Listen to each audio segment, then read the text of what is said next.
భాగ్యనగర్ లో Mangalya shopping mall వారి ప్రారంభోత్సవాల జాతర సెప్టెంబర్ 29న శ్రీలీలా గారిచే మణికొండ మర్రి చెట్టు నందు.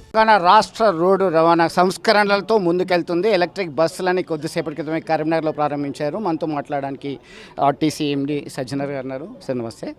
సో ఆర్టీసీ ప్రస్తుతము ఎట్లా ఉంది? సంస్కరణలు చేపట్టిన తర్వాత దీనికి ఉన్నటువంటి కొన్ని సమస్యలు ఉన్నట్టు అవి అన్నీ అధిగమించినట్టే.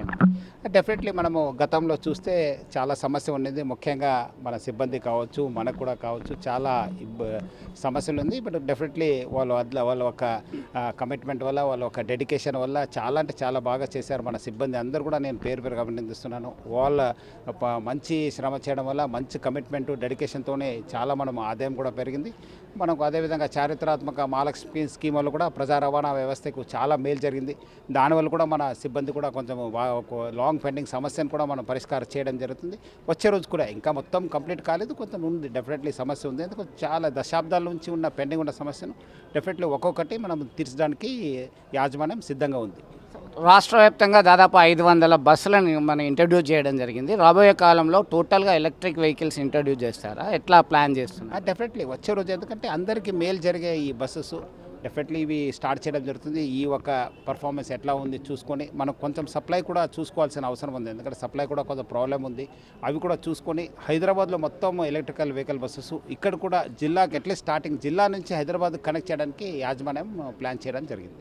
ఉమ్మడి ఆంధ్రప్రదేశ్కి సంబంధించి కొన్ని సమస్యలు ఉన్నాయి. ఆస్తులకు సంబంధించిన వివరాల్లో అది ఎంతవరకు వచ్చింది, ఎప్పటి వరకు కొలిక్కి వస్తుందని చెప్పి మీరు అనుకుంటున్నారు? అది పెద్దవాళ్ళ దగ్గర ఉంది. సో డెఫినెట్లీ మనకు యాజమాన్యము ప్రభుత్వం ఎట్లా ఆదేశం ఇస్తుంది దానికి తగ్గట్టుగా నడుస్తుంది. బట్ అది డెఫినెట్లీ అది నా పరివిలో లేదు. డెఫినెట్లీ అది ప్రభుత్వ పరివిలో ఉంది. వాళ్ళు మనది ఒకటే కాదు కదా, చాలా ఉన్నాం ఇన్స్టిట్యూషన్స్. వాళ్ళు పరిష్కారం అయినప్పుడు నా సమస్య కూడా పరిష్కారం అవుతుంది.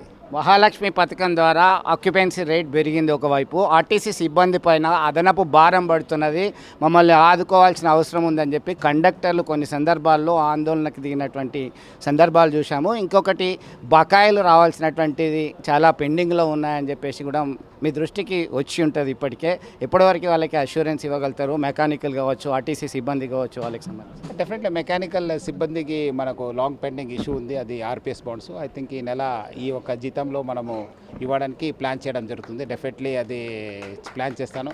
ఇంకా వాళ్ళందరూ కూడా మనము ఫెస్టివల్ అడ్వాన్స్ కూడా ఇవ్వడం జరిగింది. ఇంకా కొంత అక్కడక్కడ కొన్ని సమస్యలు ఉన్న అరియర్స్ కావచ్చు, లాంగ్ పెండింగ్ దశాబ్దాల నుంచి ఉంది. ఇప్పుడు గత 3 yearsలో వాళ్ళందరూ మన వాళ్ళు చాలా అంటే చాలా కష్టపడినారు. ఎందుకంటే మనం ఈరోజు మంచి ఉన్నానంటే వాళ్ళు ఒక శ్రమ వల్లనే. మనం దానికి తగ్గట్టుగా యాజమాన్యం కూడా వాళ్ళకు పిఆర్సీ ఇవ్వడం జరిగింది. 21% హైక్ ఇచ్చాను. ఆర్పిఎస్ బాండ్స్ అమౌంట్ ఇచ్చాను. మనము పిఎఫ్, సిసిఎస్ అన్నీ కూడా స్ట్రీమ్లైన్ చేయడం జరుగుతుంది. హెల్త్ ఫెసిలిటీస్ మెరుగు చేశాను. సో చాలా చేయడం జరిగింది. ఇంకా కొంత సమస్య ఉంది. డెఫినెట్లీ వచ్చే రోజు 1.5 yearలో మొత్తం చేసి మనం మంచి స్థాయిలో మన సంస్థ ఉంటుంది. ఫైనల్లీ ప్రతి పల్లెకు ఆర్టీసీ బస్సు రీచ్ అవుతుందా? ఎప్పటివరకు మనం ఎక్స్పెక్ట్ చేయొచ్చు అండి? డెఫినెట్లీ మీరు అన్నట్లు బికాజ్ ఈ మహాలక్ష్మి స్కీమ్ రావడంతోనే మాకు కండక్టర్స్ పైన ప్రెషర్ పెరిగింది, మన పైన కూడా పెరిగింది. సో డెఫినెట్లీ వచ్చే రోజు ప్రతి విలేజ్ కనెక్ట్ చేయడానికి కూడా యాజమాన్యం సిద్ధంగా ఉంది. దానికి తగ్గట్టు కూడా మనం ప్లాన్ చేసి కనెక్ట్ చేస్తాం. Thank you. మొత్తం మీద వినూత్నమైనటువంటి పాలసీని ఇంప్లిమెంట్ చేస్తూ ఆర్టీసీని బలోపేతం చేస్తూ కార్మికులకి సంబంధించి నూతన పోకడలు అనుసరిస్తున్నారు. లాభాల బాటలో ఇప్పటికే ఉంది అని చెప్పి స్పష్టం చేస్తున్నారు. మరిన్ని ప్రయోగాలు చేయడానికైనా సిద్ధమనేటువంటి అభిప్రాయం వారు వ్యక్తం చేశారు. వీడియో జర్నలిస్ట్ సుమంత్తో కలిసి చంద్రశేఖర్, ఆర్టీవీ, కరీంనగర్ నుండి. మరిన్ని వీడియోస్ కోసం ఛానల్ ని సబ్స్క్రైబ్ చేయండి. లేటెస్ట్ అప్డేట్స్ కోసం వాట్సాప్ ఛానల్ ని ఫాలో చేయండి. అండ్ లింక్ డిస్క్రిప్షన్ లో ఉంది. భాగ్యనగర్ లో మంగళ్య షాపింగ్ మాల్ వారి ప్రారంభోత్సవాల జాతర సెప్టెంబర్ 22న కీర్తి సురేష్ చే Sudarshan theatre complex, RTC cross roads నందు.